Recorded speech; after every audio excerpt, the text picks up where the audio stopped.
Hello and welcome, friends. Today, I'm pulling back the curtain on a true classic.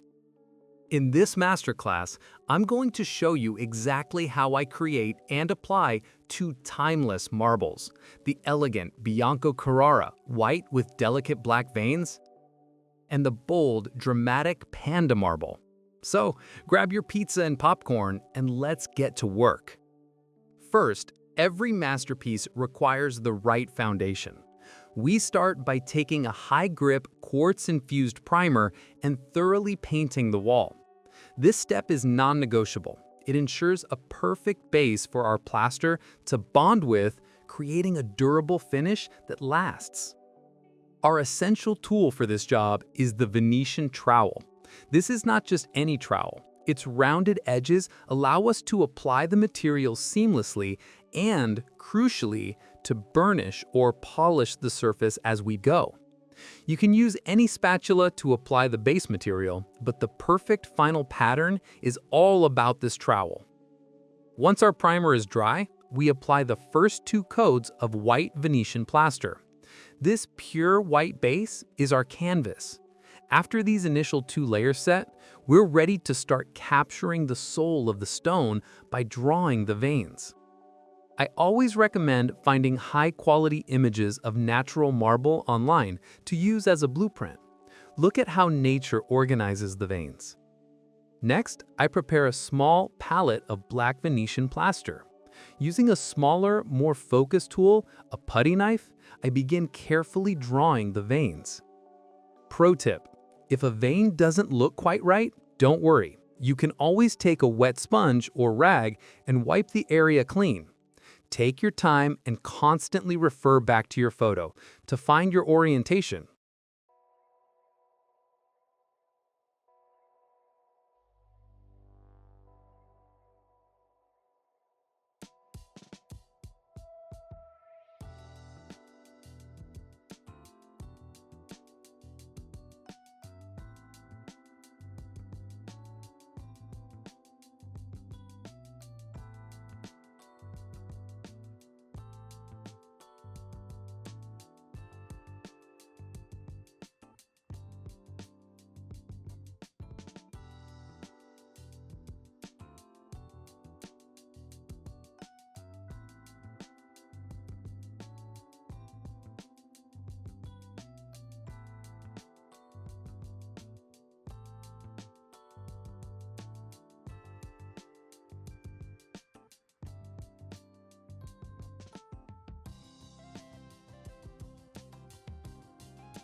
Now, let's look at the bold Panda Marble sample. This one is known for its thick, dramatic black veins. The process is exactly the same. 2 base coats, then, for the third layer, we apply the black plaster. You're not just drawing the veins here. You're applying a thin layer over the entire surface to mute the contrast, giving it that perfect, authentic depth. Remember, Venetian plaster contains ground natural marble. That's the secret to the natural luster we achieve during polishing.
The material is very thin layered and dries quickly, about an hour or an hour and a half at room temperature.